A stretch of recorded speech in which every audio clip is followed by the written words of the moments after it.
assure you. But as far as central banks, in America, we've had 3 central banks in our history. The first 2 disappeared. This one's going to disappear too, Alex, because they keep absurd mistakes. I mean, 5 years ago, the American Central Bank had $800 billion of government bonds on its balance sheet. Now it's got over or nearly $3 trillion of garbage on its balance sheet. They've been buying up all the garbage in sight to save their Wall Street friends. And that's Timothy McGeithner, for instance, the Treasury Secretary, because he bailed out all his friends on Wall Street. So they said to Obama, give him the job, give him the job. So central banks around the world, for the most part, are not doing a good job. And we'll get rid of them. The world without central banks will have problems, as we've learned. But unfortunately, a world with central banks, or like the Fed anyway, and the Bank of England, are going to be worse. They're running up staggering debts that you and I have to pay for, and our children, and they're printing huge amounts of money. So they're going to destroy themselves. Between Greensky, they will definitely destroy themselves. But in the meantime, we have to put up with them. Now, there's some central banks that are reasonably good. We just happen to live in a country which be citizens of a country which doesn't have a sound central bank. Jim Rogers is our guest, and he's, again, been very gracious with his time. JimRogers.com. If you're just tuning in for the first time, I'm Alex Jones with Infowars.com and PrisonPlanet.tv. We're using the Infowar to fight the creation of a global dictatorship, a prison planet. The Chinese said last year that the U.S. would probably lose its AAA plus. Now it's gone to AAA. I remember reading articles where you were commenting on that as well. Now we have seen that happen. Geithner said it would never happen, and the Chinese laughed at him. When he said we won't devalue the dollar at that university, they laughed at him, 2-3 years ago. Now the Chinese government and others are saying, look for another downgrade. And Obama has come out and admitted that Americans are lazy sometimes. He means his supporters are, not the average American actually paying for his supporters. But what is your view on the downgrade? And after the Federal Reserve and the insiders have destroyed America, will any of them go to jail like Bernie Madoff? Because he said, hey, when I got to Wall Street, I learned at this level it's all a Ponzi scheme. And so I guess Ken Lay and Bernie Madoff, I mean, are they just smaller players in the same system that's become totally criminal? So your view on the downgrading and then Bernie Madoff. Well, Alex, first of all, if you should not listen to Geithner, go back and look at his record. He's never, ever been right about anything. It's a start. Look at Bernanke. He's been in Washington 7 or 8 years. The man has never been right. It's terrifying. And yet people pay attention to him day after day.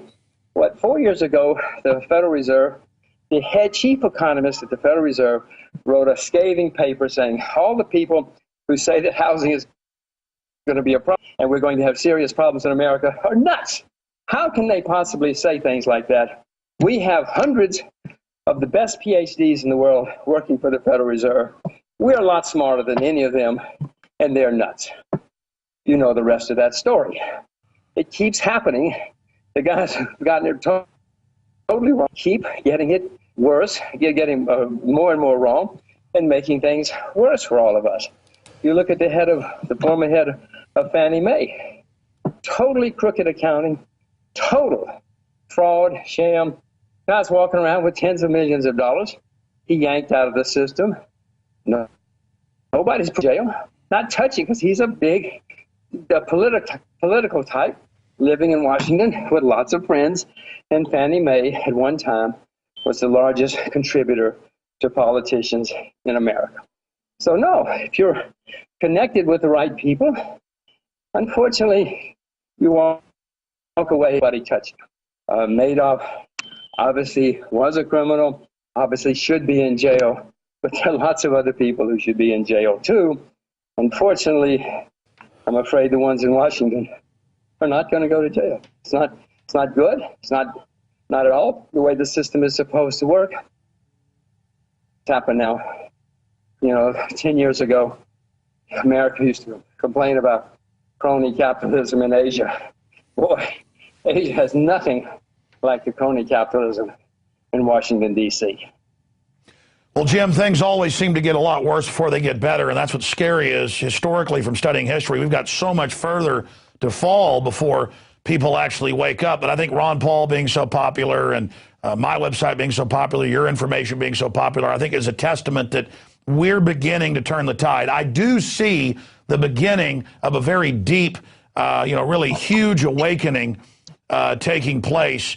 In closing, I mean, are you starting to see the beginnings of that same awakening, or what's your view on that? Well, of course, because things are getting worse. But unfortunately, Alex, if you study history, you will see that countries that get themselves into this kind of bind don't really do anything until there's a crisis or a semi-crisis.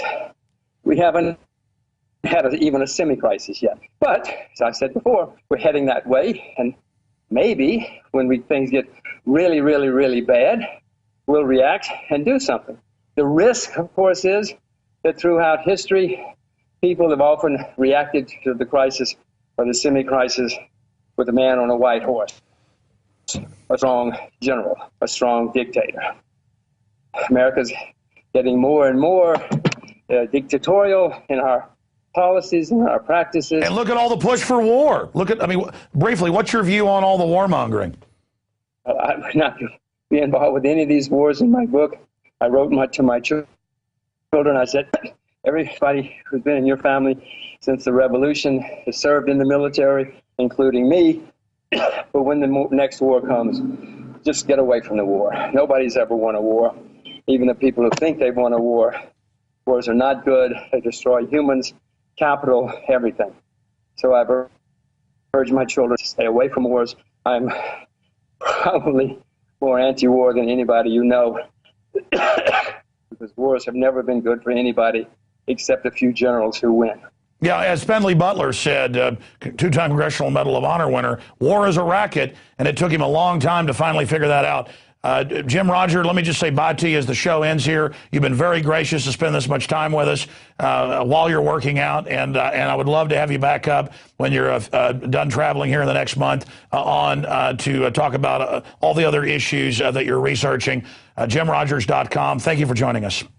Thank you, Alex. Wow, folks, it looks really nice there with the jungle behind him. Texas is great, too, but I tell you, the sirens call to get out of Dodge, but we're going to try to save this republic. Ladies and gentlemen, that's it for this edition of Infowars Nightly News. Thank you so much for watching tonight.